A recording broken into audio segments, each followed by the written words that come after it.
दोस्तों, आज मैं आपको एक आश्चर्यजनक कहानी सुनाता हूँ। कहानी को ध्यान से सुनना और हमें बताना कि आपको हमारी कहानी कैसी लगी। बहुत साल पहले की बात है।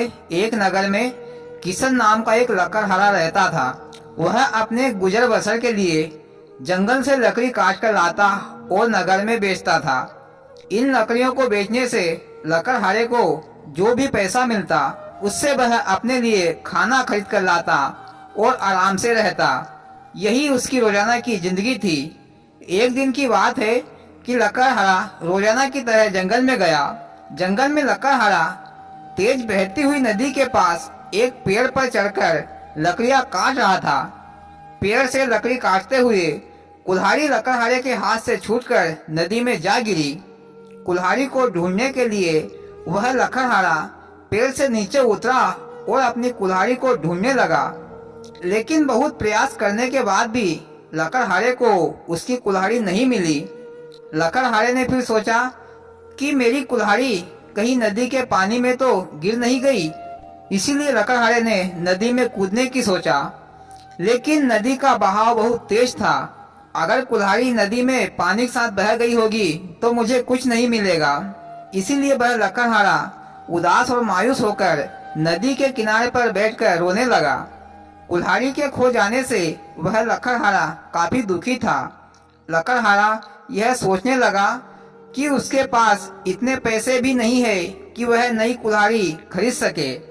जब लकड़हारा दुखी होकर नदी के किनारे पर बैठा हुआ था, तब नदी में से एक देवता स्वरूप मनुष्य प्रकट हुए और उन्होंने लकड़हारे को आवाज लगाई। देवता ने लकड़हारे से पूछा कि तुम इतने दुखी क्यों हो और तुम रो क्यों रहे हो। देवता के पूछने पर लकड़हारे ने अपनी कुल्हाड़ी खोने की पूरी कहानी बताई। लकड़हारे की बात सुनकर देवता ने कहा कि मैं तुम्हारे लिए कुल्हाड़ी ढूंढकर लाऊंगा। ये बात कहकर देवता ने लकड़हारे को उसकी मदद का भरोसा दिलाया। इसके बाद देवता नदी में समा गए और कुछ देर के बाद नदी से बाहर निकले। लकड़हारे ने देखा कि देवता के हाथ में 3 तरह की कुल्हाड़ियां हैं। पहली कुल्हाड़ी को देखकर, जो सोने की बनी हुई थी, देवता ने लकड़हारे से पूछा कि बताओ, क्या यह कुल्हाड़ी तुम्हारी है? नहीं भगवान, यह सोने की कुल्हाड़ी मेरी नहीं है। इसके बाद देवता ने चांदी की कुल्हाड़ी दिखाते हुए पूछा, क्या यह कुल्हाड़ी तुम्हारी है? लकड़हारे ने जवाब दिया, नहीं भगवान, यह कुल्हाड़ी मेरी नहीं है। इसके बाद लकड़ी से बनी हुई कुल्हाड़ी को दिखाते हुए देवता ने वही प्रश्न दोहराया कि क्या यह कुल्हाड़ी तुम्हारी है?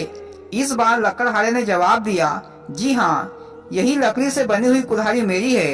इसी से मैं पेड़ पर बैठकर लकड़ियां काट रहा था। लकड़ी काटते समय यह मेरे हाथ से छूटकर नदी में गिर गई थी। देवता उस लकड़हारे की ईमानदारी को देखकर बहुत प्रसन्न हुए। देवता ने उस लकड़हारे से कहा, यदि तुम्हारी जगह पर और कोई होता तो वह लालच में आकर सोने या चांदी की कुल्हाड़ी लेता, परंतु तुमने ऐसा नहीं किया। हम तुम्हारी ईमानदारी से बहुत अधिक प्रसन्न हैं। तुमने पवित्र और सच्चे मन से मेरे द्वारा पूछे गए सभी सवालों का सही जवाब दिया, तो मैं तुम्हें उपहार के रूप में यह तीनों कुल्हाड़ी भेंट करता हूँ। तुम यह तीनों कुल्हाड़ी भेंट के रूप में अपने पास रख लो। लकड़हारा उन तीनों कुल्हाड़ियों को लेकर बहुत खुश हुआ। फिर वह लकड़हारा उन तीनों कुल्हाड़ियों को लेकर अपने घर चला आया। इस कहानी से हमें यह सीख मिलती है कि हमें कभी भी जीवन में ईमानदारी का साथ नहीं छोड़ना चाहिए। वाह मोदी जी, क्या आश्चर्यजनक कहानी सुनाई, सुनकर दिल खुश हुआ। और भाइयों, आपको कैसी लगी मोदी जी की कहानी? अच्छी लगी हो तो प्लीज वीडियो को लाइक और चैनल को सब्सक्राइब जरूर करें। भोलेनाथ सबके साथ।